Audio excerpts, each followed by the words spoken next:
Recording in progress. Welcome to my presentation. I am Alessio Basti, and today I will talk about the multidimensional functional connectivity methods in EEG or MEG as a part of the symposium organized by Ola Faulk, Richard Hanson, and Alexandra Bulgar, that I would like to thank. This is the layout of my talk. I will start by describing why we need multidimensional methods to analyze the statistical dependency between electrophysiological data. Then I will talk about the antisymmetric cross-by-coherence, or ACB, as a polyspectral method for studying 1D functional connectivity in EEG or MEG. And I will generalize its definition in order to introduce the MD version of the ACB, that is the multidimensional version of the ACB. Finally, I will quickly describe other already existing MD methods that generalize standard 1D metrics in a way similar to the MACB and ACB. Okay, what we know from literature is that the characterization of functional connectivity is of fundamental importance to disclose brain functioning.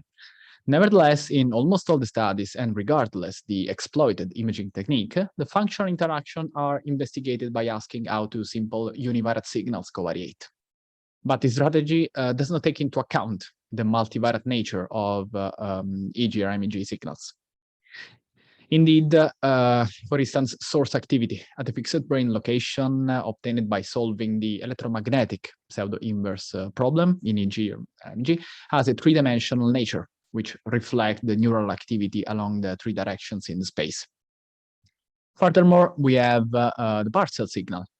Indeed, the parcel is a multidimensional object, and for instance, to the blue parcel, we can associate a number of time series equal to the number of locations that belong to that parcel. It is thus natural that if a multivariate time series is reduced into a univariate time series, part of the information may be lost. And also a connectivity pattern between two univariate signals may not represent the actual pattern due to that loss of information.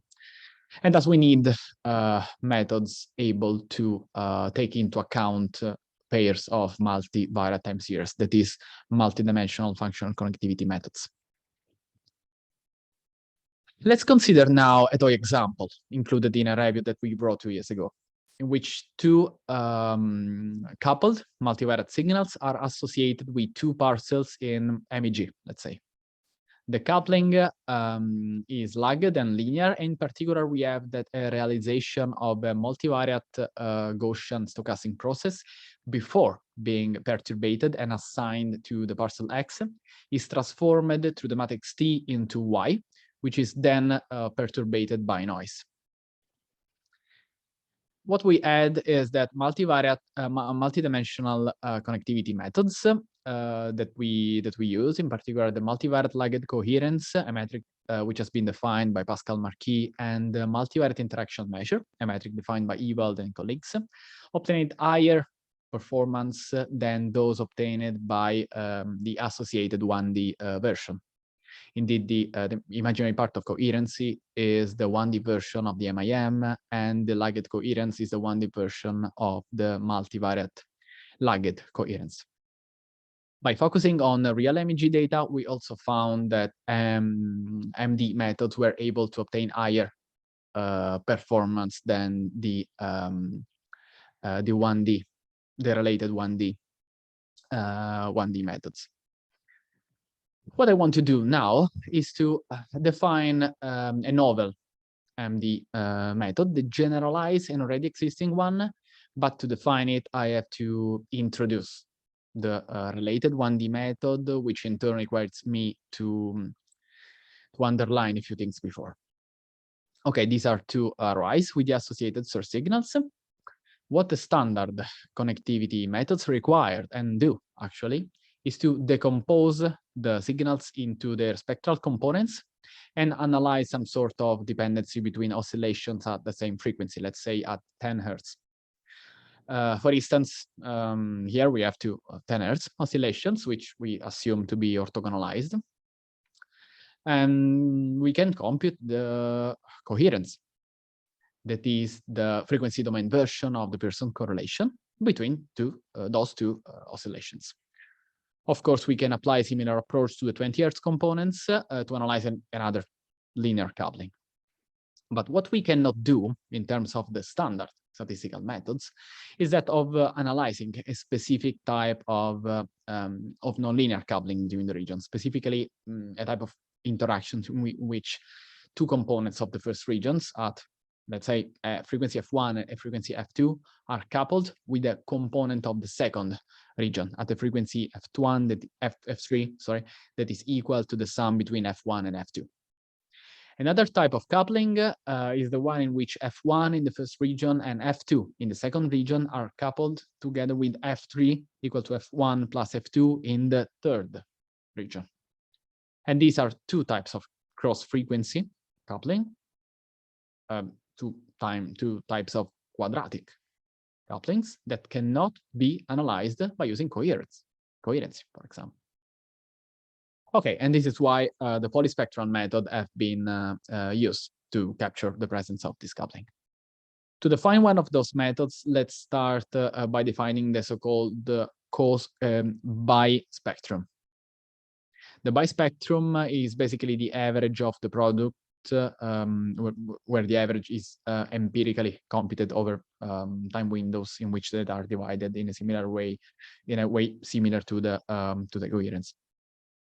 And the product among the Fourier transform of the three signals at the frequency of interest. So the first one at F1, the second one at F2, and the third one at F1 plus F2. And similarly to the cross spectrum and the coherence, it is convenient to normalize the cross bispectrum to let the value be bounded between 0 and 1. In such a way, we obtain the cross bicoherence on the left and the antisymmetric cross bicoherence, or ACB, on the right. And the ACB is equal to the normalized difference between two different bispectra. The first one is the classic bispectrum between X at F1 and Y at F2 and Z at F3, while the second one has a permutation of the indices.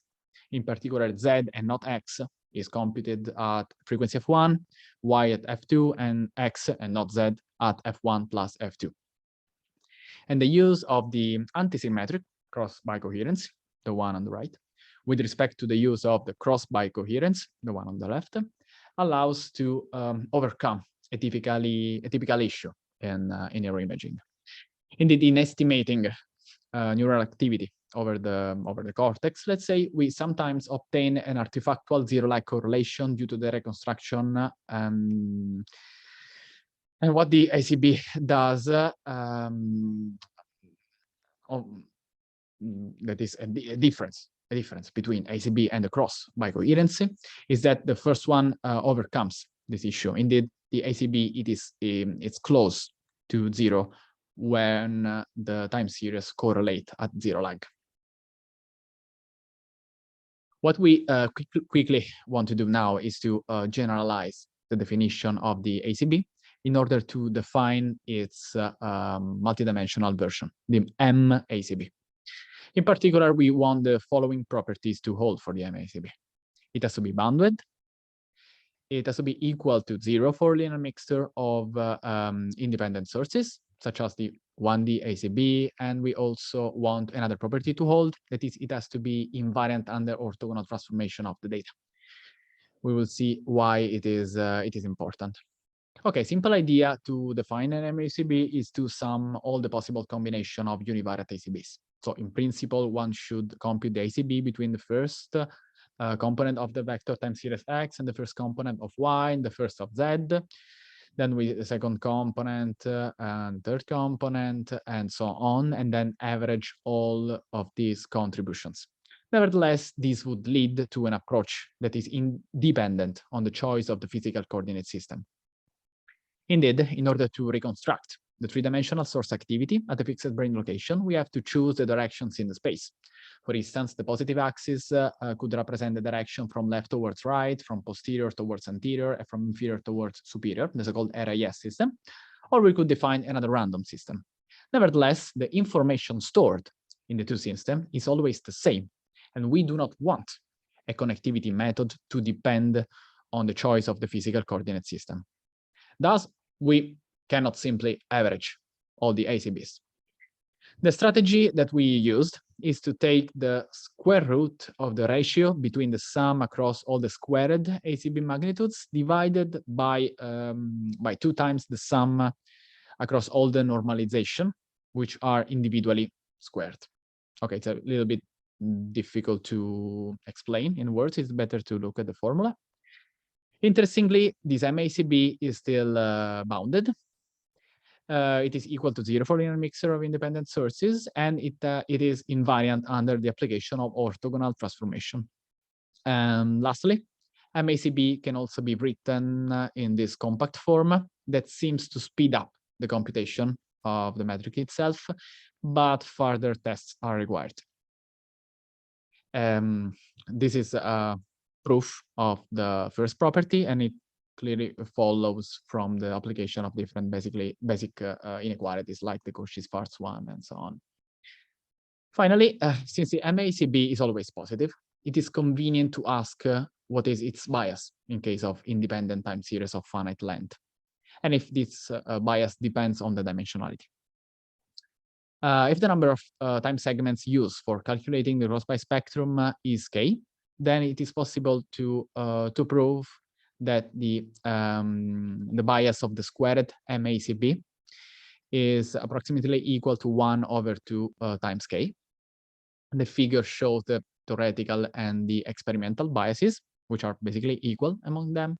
And by applying the Jensen inequality to the squared MACB, we can also provide an upper bias for the MACB that can be used to reduce false detection also. And this, from the figure, it is evident that also experimentally, the theoretical bias is always higher than the experimental one. Since I wanted the talk to be focused on the methodological aspect, I won't go into the details of the simulation performed, but right now, the method shows better results than its 1D version. In particular, it shows a lower variability and also a higher percentage of iteration above the threshold of significance. And this applies also for very short data. These results refer to 2 seconds of data, while these results refer to 3 minutes of data. An approach which is somehow similar to the one that we use to define the MACB from the ACB can be used to define MIM from the imaginary part of coherency, and the multivariate phase lope index from the 1D phase lope index. And I really think that this procedure to be powerful, because it allows several metrics to be generalized into multi-dimensional methods, having several important properties like the invariance and the rotation of the physical coordinate system, and so on. These are results related to MPSI and PSI. They basically confirm what we said regarding the difference between MD version of a method and 1D version. Okay, I extend my gratitude once again to the organizers, and of course, thank you all for the attention.